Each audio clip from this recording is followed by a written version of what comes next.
कारोबार में पार्टनर से ठगा गया युवक न्याय की आस में दर दर भटकने को मजबूर। कानपुर थाना जाजमऊ क्षेत्र निवासी कारोबारी आजाद ने बताया कि उसको कारोबार में बराबरी का पार्टनर बनाकर उसके साथ लाखों की ठगी की गई है।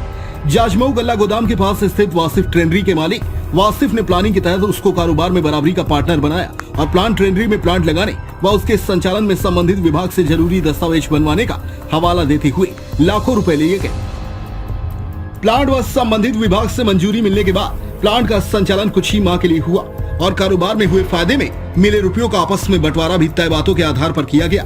वहीं कुछ माह बाद वासिफ ने आजाद से उसको अपनी जमीन किराए पर देने की बात कही। जिस जमीन पर प्लांट लगा हुआ था तो कारोबारी आजाद ने भी इस पर हामी भर दी। जमीन का किराया प्रति माह 2.5 लाख रुपए तय हुआ। उसी दौरान वासिफ और आजाद में कारोबारी हिसाब हुआ, जिसमें वासिफ ने आजाद को करीब 16 लाख रुपए प्लांट में होने वाली कार्यवाही से बचने की बात कहते हुए आजाद के हिस्से के 8 लाख रुपए काट दिए। जिस विषय में वासिफ ने 16 लाख खर्च की बात कही, उस विषय से आजाद अनजान था। इसके 2 माह बाद अचानक से वासिफ ने आजाद को प्लांट से बाहर निकाल दिया, जिस पर पीड़ित कारोबारी आजाद ने विरोध किया और प्लांट के संचालन में अपनी लगी हुई लाखों रुपए की रकम की मांग की। तो वासिफ व इनके ससुर अंजुम सिद्दीकी ने कारोबारी आजाद को धमकी भरे लहजे में जान से मारने की धमकी दी और भगा दिया। सर क्या नाम है आपका? मोहम्मद आजाद खान। सर ये जानना चाहता हूं कि आपने 156(3) के तहत एक मुकदमा दाखिल किया है जिसमें वासिफ अख्तर, नसीम अख्तर और अंजुम सिद्दीकी जैसे प्रतिष्ठित टेनरों के ऊपर आपने आरोप लगाया है। आखिर कारण क्या है?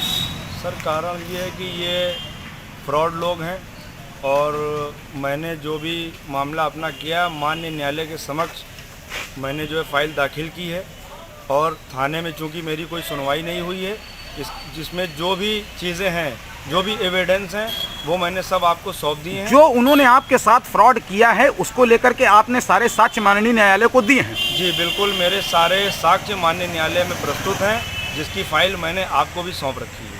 अच्छा ये बताएं, इसके अलावा कोई समस्या आपकी? सर समस्या ये कि सर जाजमऊ में चौकी इंचार्ज हैं दरोगा जी नसीम अख्तर, उन्होंने इन लोगों के दबाव में आकर मुझको और मेरे परिवार को धमकियां दी हैं कि तुमको और तुम्हारे परिवार को जाजमऊ में जीने नहीं देंगे। दरोगा जी आपसे कह रहे हैं जाजमऊ थाने के कि वो आपको जीने नहीं देंगे? जी, जिसका ऑडियो मैंने आपको सौंप दिया है।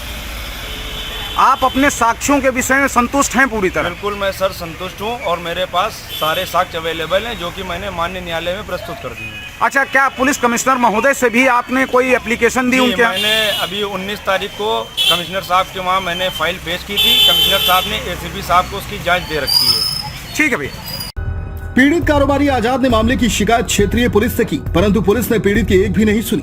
वहीं पीड़ित कारोबारी का कहना है कि इस संबंध में थाना जाजमऊ पुलिस, कानपुर कमिश्नर महोदय व माननीय मुख्यमंत्री उत्तर प्रदेश शासन लखनऊ को एक लिखित प्रार्थना पत्र दिया है, जिसकी जांच थाना जाजमऊ में तैनात के दारोगा नसीम अख्तर को दी गई। पीड़ित कारोबारी आजाद द्वारा जब दारोगा नसीम अख्तर से उसके मामले में बात करनी चाहिए गई तो दारोगा नसीम अख्तर का कहना था कि वासिफ के द्वारा तुम्हारे खिलाफ रंगदारी मांगने की शिकायत की गई है और तुम उसके घर के बाहर गाली गलौज करने क्यों गए थे। तुझे और तेरे परिवार को जीने नहीं दूंगा। इस बात की कॉल रिकॉर्डिंग आपको खबर के अंत में सुनाएंगे। वहीं इस पूरे मामले में एक बात तय है कि वासिफ ट्रेनरी के मालिक द्वारा पूरा षड्यंत्र रचकर कारोबारी आजाद को अपने जाल में फंसाकर उसके साथ ठगी की गई। इस मामले में दारोगा नसीम अख्तर की भूमिका भी संदिग्ध है। जब पहले से ही शिकायती पत्र चौकी में दिया था तब पुलिस ने उस पर कार्यवाही न करते हुए आरोपी वासिफ से सांठगांठ कर उल्टा पीड़ित को रंगदारी के मुकदमे में फंसाने का एक और नया षड्यंत्र रच डाला। सुनिए पीड़ित कारोबारी आजाद व दारोगा नसीम अख्तर पर हुई बातचीत की ऑडियो रिकॉर्डिंग। हेलो, अस्सलाम वालेकुम। वाह, अरे यार बार बार एप्लीकेशन आ रही है। तुम गए थे कहा उनके घर पे? हम कहाँ उनके घर पे जा रहे हैं भाई? कमिश्नर साहब के यहाँ से आई है। नहीं, ये तो पहले दी थी हमने। नहीं, आपका तो है ही है। हाँ, आपका एप्लीकेशन है ही है। इनका हाँ। वासिफ अख्तर का। हाँ, ये दिनांक 22 को समय लगभग 12 बजे आजाद प्रार्थी के घर के बाहर आए और चिल्ला कर धमकी भरे अंदाज में गालियां देने लगे। हम कहीं जाते नहीं ना भाई। सुन लो। जी। और कहने लगे कि हमें रंगदारी के पूरे पैसे चाहिए। तो रंगदारी किस बात? रंगदारी जी, रंगदारी किस बात की? हम वहाँ जा ही नहीं रहेंगे भाई। मत जाओ, हर जगह सीसीटीवी लगी है यार। हम जाते नहीं ना भाई, वहाँ पे साबित ही नहीं कर पाएंगे। हम जाते नहीं ना, सुबह शाम तक तो हम कचहरी में रहते हैं। जी, सीसीटीवी देखेंगे हाँ देख लीजिएगा आप, अगर हमने अच्छा, अगर तुमको बदतमीजी की हो हमारे जी। परिवार को जाजमाऊ में जीने नहीं देंगे। हाँ देख जिसकी लीजिएगा, सीसीटीवी फुटेज पार्टी के पास मौजूद है, देख उनके पास लीजिएगा। सीसीटीवी, अब अगर हाँ। निकल आएगा तो, आप देख लीजिएगा सर, आप देख लीजिएगा अरे यार हम बेफिक्र। कह रहे हैं निकल आएगा जी। तब, अरे आप अगर देख लीजिएगा जी। आ जाएगा तब कि गए हो गाली अगर गलौज हम कर रहे गए हो। हैं, अगर हमने बदतमीजी की हो तो आप जो कार्रवाई समझिएगा कर दीजिएगा हमारे ऊपर। इसमें लिखा तो सीसीटीवी में एप्लीकेशन नहीं में लिखा है ना हुआ। तो सर दिखाएं तो वो साबित तो करें। मैं सुबह शाम तक तो अच्छा, कचहरी में रहता हूँ। ठीक। RTI news 24 Kanpur.